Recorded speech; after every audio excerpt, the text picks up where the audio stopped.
Hey, I'm Nate Savage. In this lesson, I'm going to teach you 8 guitar chords that you must know if you're a guitar player. Now, if you already know these chords, that's fine, but you stick around. I'm going to be giving some tips on making your chords sound great and clean, and your chord transition sound smooth too.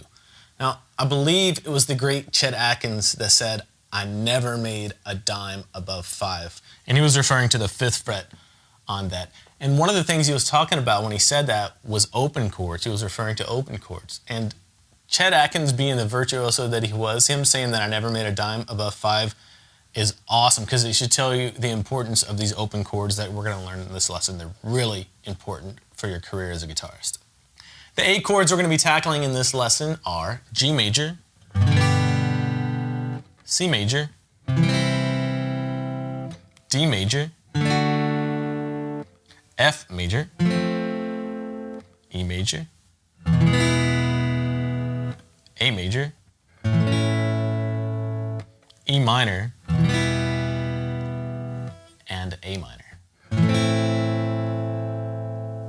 You may be saying, "Nate, that's a lot of chords. There's no way I can remember this in one lesson." Don't worry about that. Space these out over a few weeks or even a few months. Take them at your own pace. So let's get started with a G major chord. Bring your hand up to the guitar and pretend like you're holding an apple or something. That's a good posture to think about when you're making chords. Come put your thumb on the back of the neck right there and just relax. Make sure to relax while you're doing all these. You shouldn't have a lot of excess tension in your hand.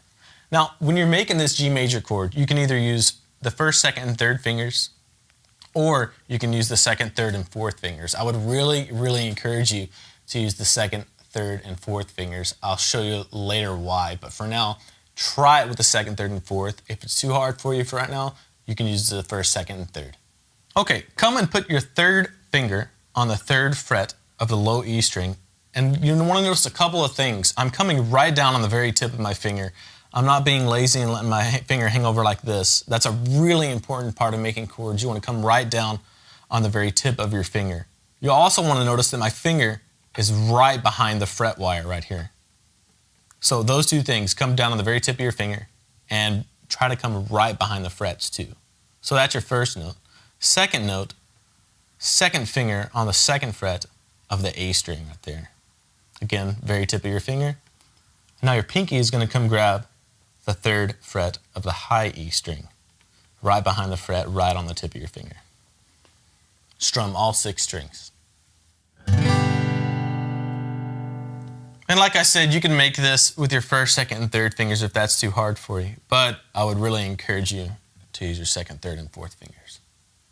All right, let's move on to the C major chord. And one tip I want to give you here is don't kink your wrist too far this way when you're making chords. That can hurt after a while. So, I mean, my wrist isn't going to be perfectly straight. It's going to be a little bit bent, but don't kink it too far. Otherwise, it might start hurting you. So let's learn the C major chord. This is a great chord to let you know if you're coming down on the very tips of your fingers, and I'll show you why. Put your 3rd finger on the 3rd fret of the 5th string, right behind the fret. 2nd finger, 2nd fret of the D string, and your 1st finger on the 1st fret of the B string. And now leave the low E string out and just strum the top 5 strings.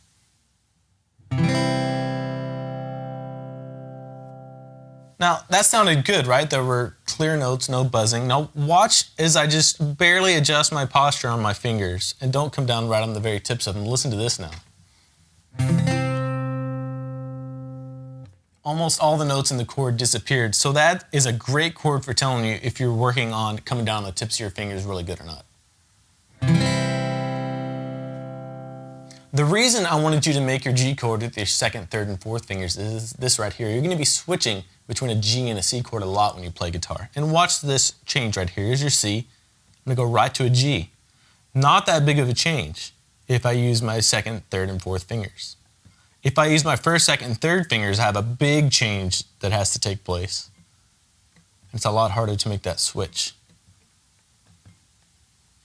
All right, the next chord on the list is a D major chord, and I have a couple of tips for you on this one too for making your chord sound good. First of all, cut your fingernails. If you keep your fingernails short, it's a lot easier to come down directly on your fingertips. Now, a lot of people have trouble memorizing chords too, so let's learn this D chord, and then I'll teach you a couple of tips for memorizing chords. Put your 1st finger on the 2nd fret of the G string, 3rd finger on the 3rd fret of the B string, and your second finger on the second fret of the high E string. Leave the E and the A strings, the lowest two strings, out and just strum the top four strings.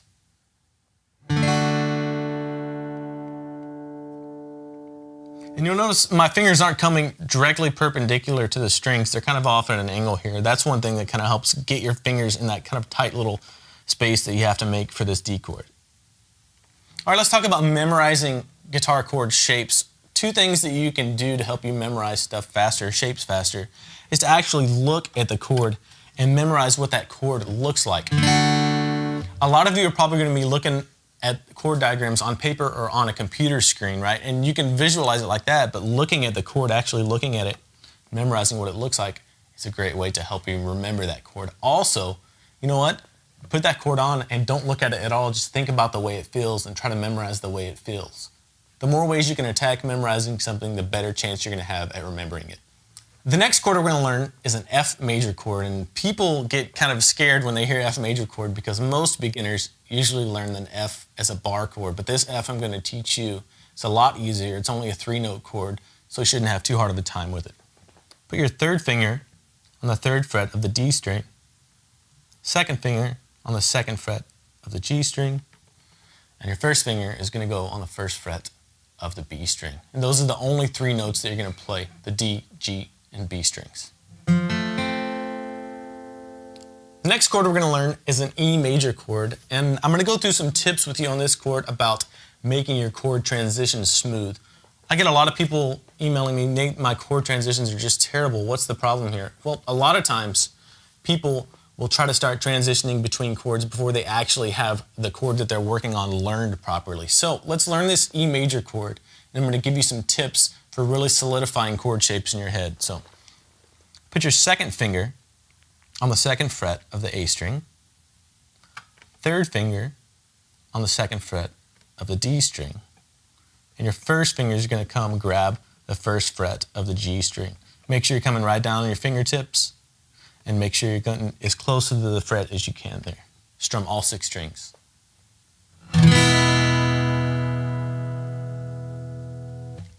Now, like I said, people will try to make chord transitions before they have chords learned really well, and that just kind of compounds the challenge, as it were. So what you want to do is make sure you have a chord learned really well before you try to transition between that chord and another chord. One way you can do that is to put the chord on, leave it there for a good 30 seconds, longer than I'm going to leave it here in this video. Then take it off, shake your hand completely out, put it back on, and just repeat that over and over again. It may take a few days or a week or even a couple of weeks, but as soon as you can get to that chord right away, then you're ready to start working on transitioning between that chord and another chord. Which leads us to the next chord we're going to learn. Let's work on an A major chord. Put your first finger on the second fret of the D string, second finger on the second fret of the G string, and your third finger on the second fret of the B string. This one's a little challenging because you have to scrunch your fingers up so close together all on that one fret, that second fret. Leave the low E string out and strum the top 5 strings. And we're kind of breaking a rule here because our index finger is not right behind the fret, but that can't really be helped because we have to scrunch our fingers up in such a small area. So once you get this chord down, do that same process. Put it on, leave it there, take it off, shake it all the way out. And then once you have that chord where you can go right to it, you can work on switching between that chord and another one. For example, switching between your E and your A chords is pretty common. So that's a change that you might want to work on.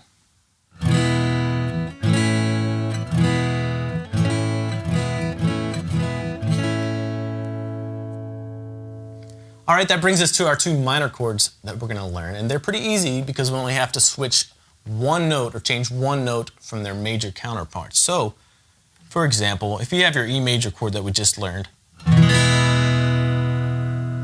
all you have to do to make that E major chord into an E minor chord is change one note, and it's the note that's on your index finger. Just take that off, and now you have an E minor chord. You can strum all 6 strings. All right, the last chord that I wanted to show you is an A minor chord, and this one is kind of cool because it feels just like an E major chord, only it's moved over a string set. I'll show you what I mean. Put your second finger on the second fret of the D string, third finger on the second fret of the G string, and your first finger on the first fret of the B string. Now strum all 5 strings and leave the low E string out. You see how this chord looks exactly like an E major shape, only you're moved over 1 string set there. So those are some of the most important chords that you're going to learn as a guitarist. And of course, bar chords and power chords are really important too, but these guys, these open chords, are really your money makers. Now, as you go through and work on these chords, remember to apply all the tips I gave you about making clean sounding chords and making your chord transition smooth too. That's really important. Thanks for watching, everyone. I just launched a new guitar lesson series and you can get it for free right now. Just go to guitarsystem.com/free-series. I'll see you there.